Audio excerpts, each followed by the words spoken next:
Hello, I am Michael Marsh. Welcome to the program dedicated to reestablishing constitutional government.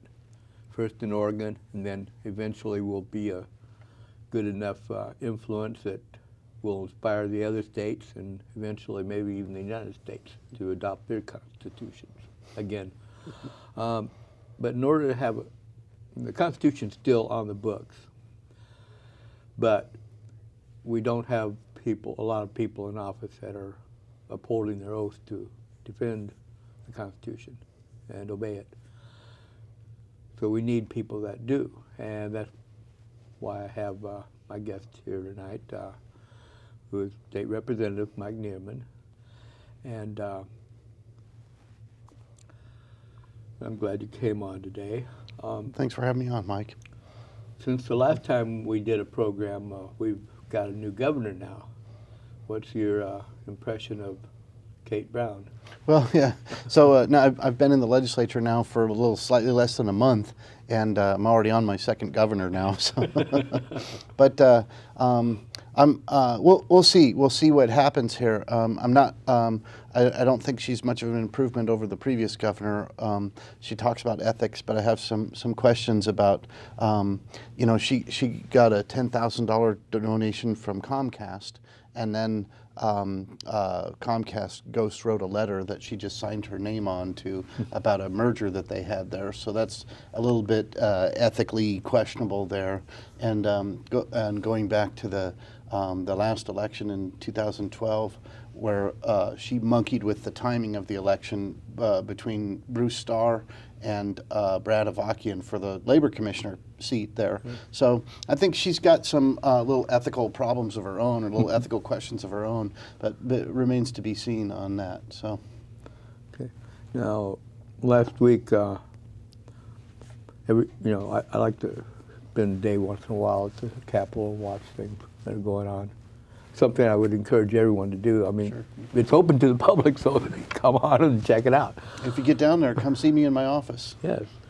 He's on the third floor, outside. But I noticed, and I've been noticing, it's nothing new. I've been doing it for a long time. I'm sitting there and I'm listening to, this is an emergency, this is an emergency, this is an emergency. And I'm sitting there saying, why is this an emergency? Because, these are not bills that would appear to be an emergency. Like, we're going to change the name of a log in Lincoln City or something. Okay, it's nice, but why is this an emergency? Maybe you can explain to or a good example that I use on that. I'm like you. I'm not happy with the whole emergency clause abuse either. But a good example of a bill that had an emergency clause on it, and whatever you think about the substance of the bill aside, but they had a bill that in the last session to change the statue that we have. We get to put two statues into Statuary Hall in Washington, D.C. And so we have a statue of John McLaughlin and Jason Lee. And so they had a bill to remove the statue of Jason Lee and put in a statue of Mark Hatfield. And again, whatever you think of the merits of the bill, whatever, but they declared that one to be an emergency. And it's clearly, it's kind of far-fetched to think that that's an emergency. And I think what they're doing when they do that, when I've submitted bills to Legislative Council is the lawyers for the House of Representatives and the Senate, that they draft the actual bills. We tell them what we want it to say, and then they draft it. If we don't like what they do, then we send it back to them and say, do it again. But they, which I just did on one, because they put an emergency clause on it, and I said, well, this bill's fine, except you need to take the emergency clause off of it there. But what I think they're doing when they do that is they're setting themselves up to have the bill go into effect right away, so that the departments can write administrative rules for the laws there. But it's kind of a shortcut that they're using, and they're not using it in the right way, I don't think. The other effect that an emergency clause has, and you noted this too, is that it removes the ability of citizens to refer to circulate the petition to refer it to the people there. And so, I was heavily involved in what became Measure 88 in the last election there, And so I think that's kind of a sacred right of the people. Sometimes the legislature gets it wrong, and when we get it wrong, the people should have the right to correct it, you know. And I guess sometimes there are situations that are emergencies, and if there are, we're adults and we can have an emergency bill, and no, you can't get the clipboards out on that one. But for the most part, you can't say that there's thousands of bills that are emergencies, and that stretches the imagination. Yeah, we got a whole state is in a state of an emergency right now. It's an abuse. Yeah, definitely. You mentioned statutory hall, and I was one of the people that took my camera to the Capitol and put it on CCTV so people would know what's going on. Because once again, they're going to try and take Jason Lee out. I think this time they've added John McLaughlin too. Where do you stand on statutory hall when it comes to a vote? You mean on the statues there? Yes. So I don't, I'm fine. Well, I think John McLaughlin's already in there. I think they were going to take Jason Lee out and put Mark Hatfield in there. Yeah, and that's what they wanted to do.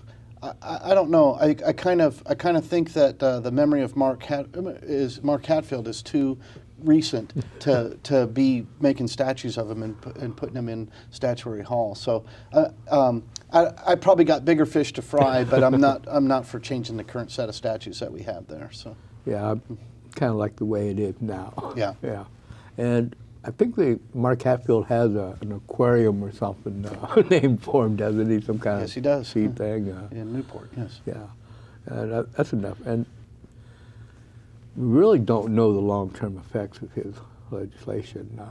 I mean, he was a great politician, but he's a modern-day politician, and Right. you know, whereas Jason Lee, and there's a real cynical part of me, and I'm not the only one that's wondered about this.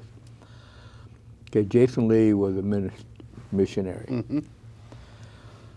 and he had a good relationship with the natives. But there's a cynical part of me that says that the reason they picked him to try to get rid of him is that they want everything spiritual out of the public arena. Am I just being paranoid, or? No, I think you're right about that.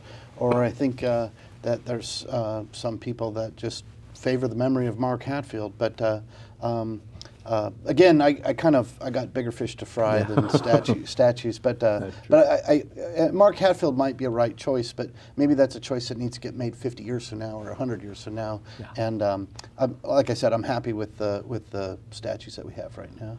Yeah, me too. And I will talk with probably my state senator, Peter Courtney. He was on my side last time on this. So,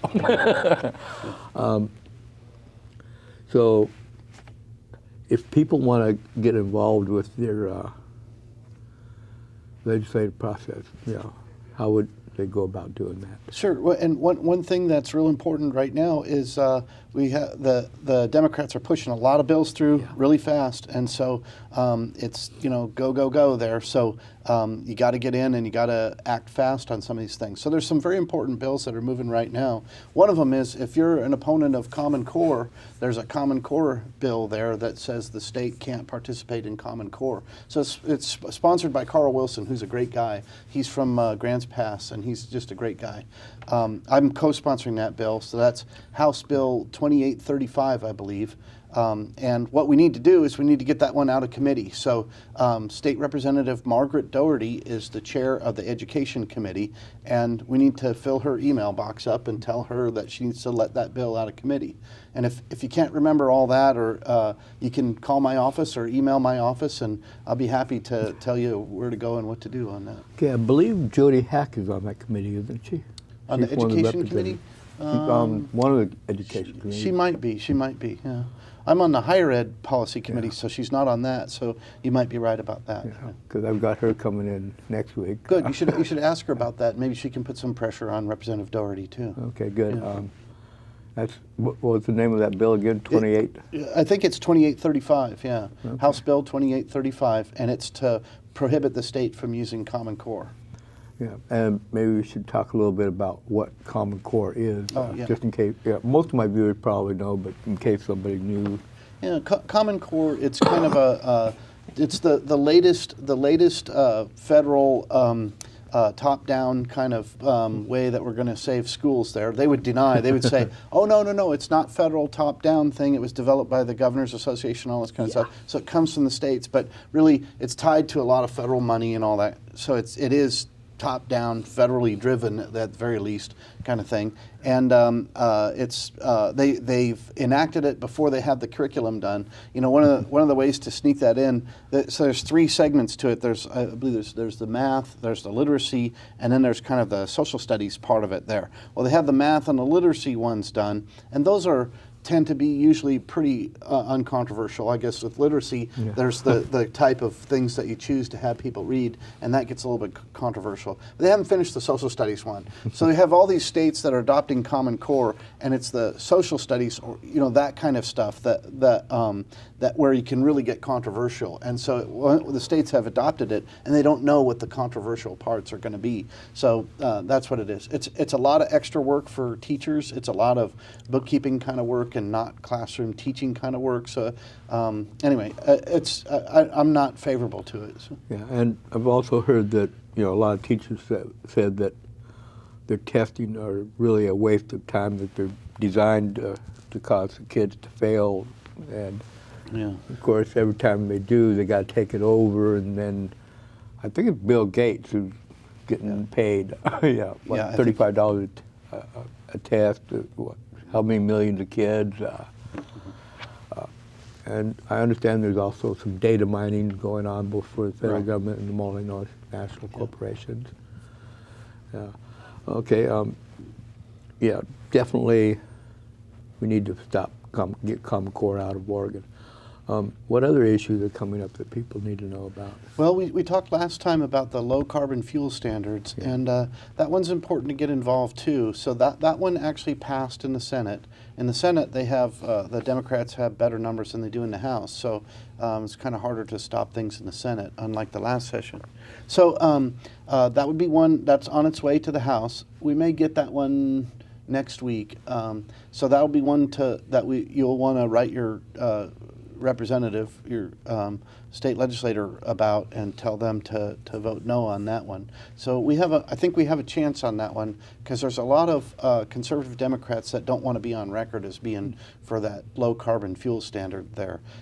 What that does is that requires a certain fuel blends and all that are more expensive to use. They're also not good for engines, and I don't think they help the environment all that much. And so what you've ended up doing, they say it's a hidden gas tax. I think that's even too nice to call it that, because at least with a tax, the government gets some money. We could build roads or bridges or maybe educate kids or whatever. But with this, we don't get the money. It goes to the green fuel producers. And so it's kind of a crony capitalist kind of thing, where they kind of just have their green fuel producers set up. Didn't Sylvia Hayes, our former governor's girlfriend, wasn't she working for one of these? Right. She does have some ties to some of that. So yes. Yeah. Okay, I believe that's Senate Bill 224. 324. 324. Right. Mm-hmm. And our state representatives in this viewing audience, Betty Comp, if you live north of Market. Mm-hmm. Brian Clem, here in the middle. Bill Post up in Kaiser, Newberg. Bill Post in Kaiser. Yeah. Then there's Paul Evans in West Salem, Monmouth area. And a little bit of South Salem. And some of South Salem. Yeah. And Jody Hack, who's also most of South Salem. You should call those, and especially whichever area you live in. And you should find out who your state representatives are and who your state senators are. That way you know who to complain to. But they really like to hear from their constituents. Yeah. That way they know they're being watched, and that's very important, that they know they're being watched. So contact your state representative and ask them to vote no on the carbon fuel bill, which is Senate Bill 3/24. What other issues? You know, I know this show specializes in constitutional government, and so to keep that theme up, this is my friend Carl Wilson too has a bill that it's just a resolution, so it doesn't make any changes to law or anything like that, but just reminds the federal government that we have a 10th Amendment. So I'm a big believer in the 10th Amendment, and the 10th Amendment says that the states, that any powers that are not delegated to the federal government belong to the states. And so that's something that, you know, especially in Oregon, where we have the federal government owns some 53% of the land in the state, that it's important that we remind the federal government that that they only get to do what we've told them they can do through the Constitution, and the rest of the powers belong to the state. So that's what the 10th Amendment is about. So that's an opportunity to let them know how you feel too. Yeah, that's very important. And speaking of the federal government owning, 53% of Oregon, actually they don't own an inch of Oregon. Oregon has graciously allowed them to take possession of it. Yeah. And they're really kind of deadbeat tenants, because they were supposed to pay some of the counties of Oregon to make up for, you know, the revenue that they were going to lose. And they keep cutting it back and back and back, and they're not really paying, so they're really a deadbeat tenant. So, you're talking about the O&C timberlands. Yes.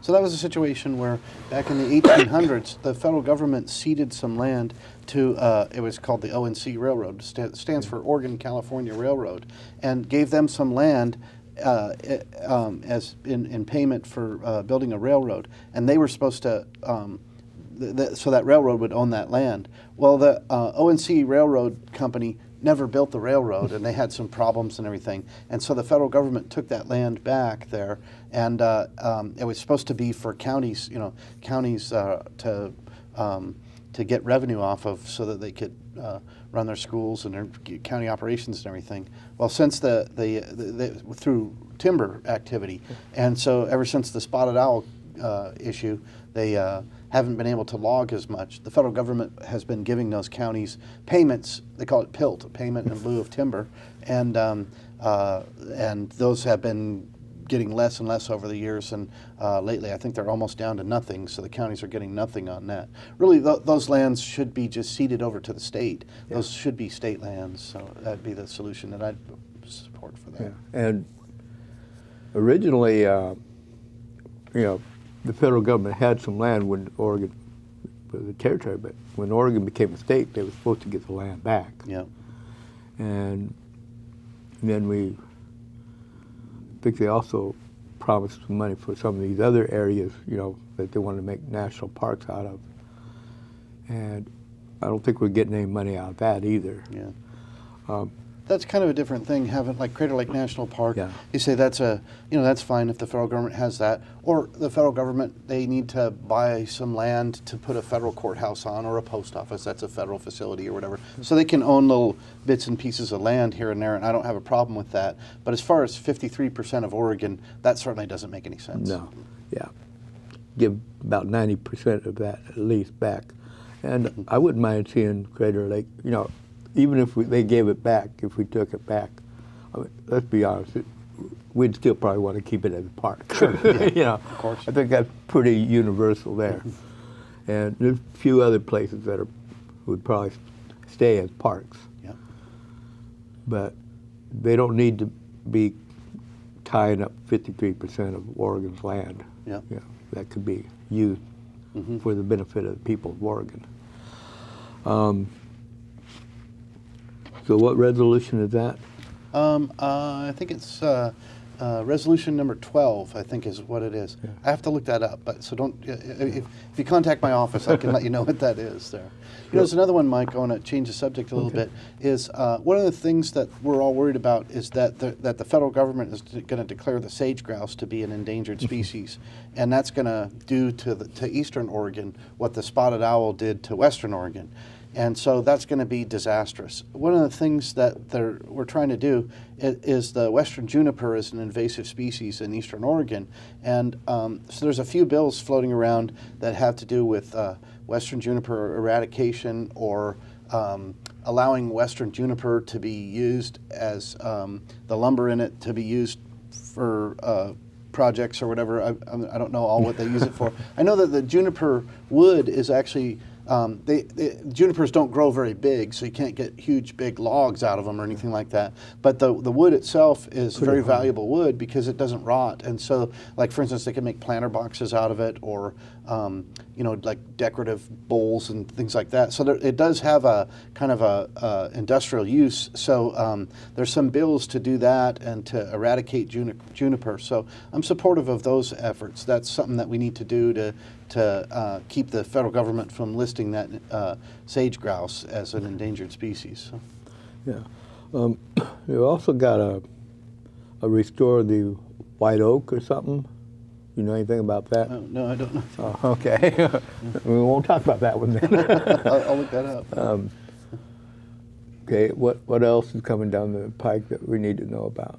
Well, let's see. I'm on a couple of Ways and Means committees, and so we have the budgets. So one of the Ways and Means committees I'm on is the Transportation Ways and Means Committee, and so they're talking about the governor's transportation plan. That's the ex-governor, but I guess the new governor will adopt it too.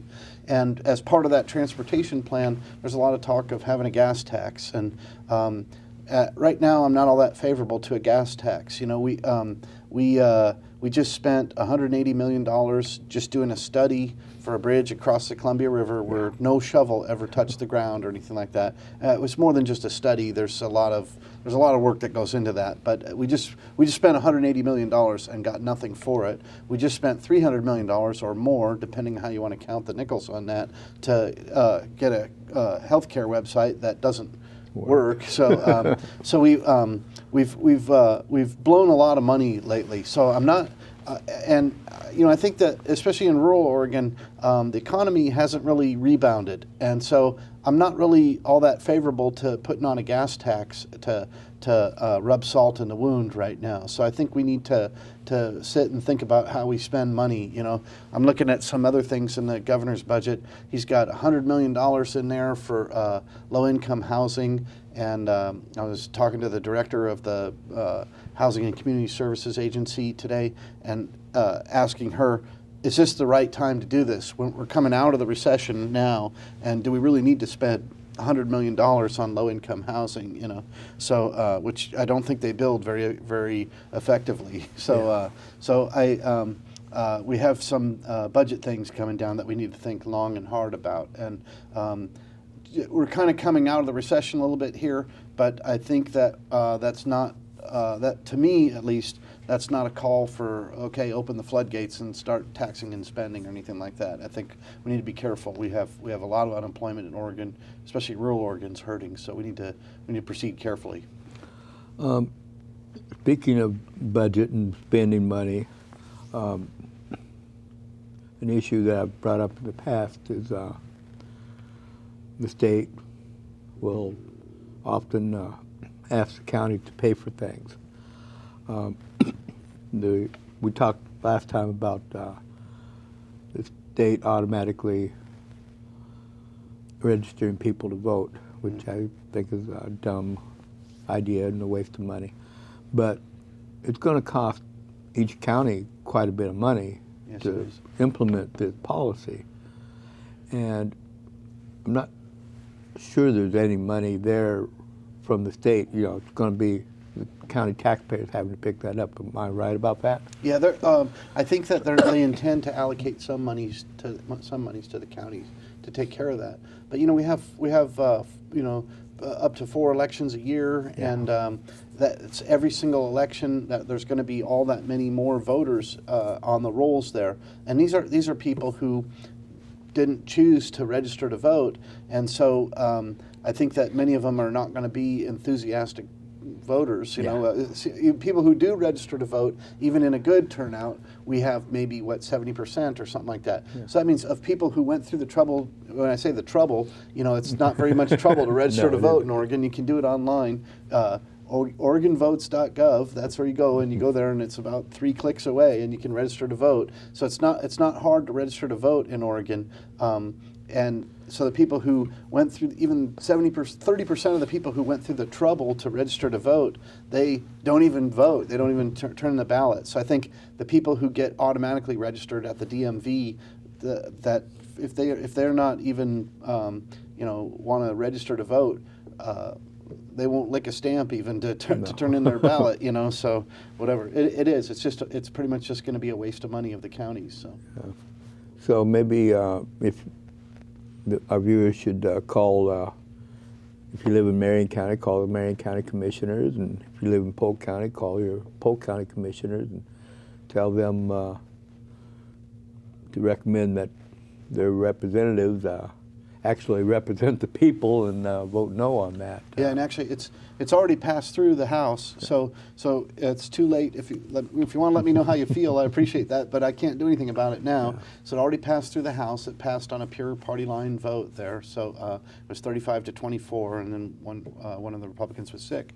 So that it's on to the Senate now, so you got to let your senators know. I think the cake is pretty much baked on that one. I think that one's going to pass. So, and I believe that the governor will sign it. That was her bill. Oh yeah, so, she's the one pushing it, and she pulled a few shenanigans, like putting extra people into the committee and all that, because Betsy Johnson, the Democrat, didn't like the bill, and so that wasn't the governor that did that. That was your guy, Peter Courtney, that did that. Yeah. The shenanigans there. Yeah. That happens every now and then. They get somebody on a committee that's not playing ball, and they take them off the committee for a few minutes, and then they put them back, and they say no harm, and you know whatever. So they do that every now and then. That happens. So and that's Peter Courtney's one of the people you should call, and Jackie Winters. Those are the two main. Kim Thatcher is a little bit in my district. And Fred Gerard would be Fred Gerard, I think, comes into this district, into this viewing area. So call those 4 senators and tell them vote no on motor voter. Mm-hmm. Okay, we got 42 seconds left. Tell us what to do. Well, so stay in touch. Stay in touch with your elected representatives, and even if you don't live in my district, I'm happy to hear from you too. So let me know how I'm doing. My email is rep.mikenearman@state.or.us, or if you just Google Oregon State Legislature, you'll get set up there. Okay. Thank you for coming on the program. Thanks for having me, Mike. Telling us about what's going on in the legislature. Thanks for having me.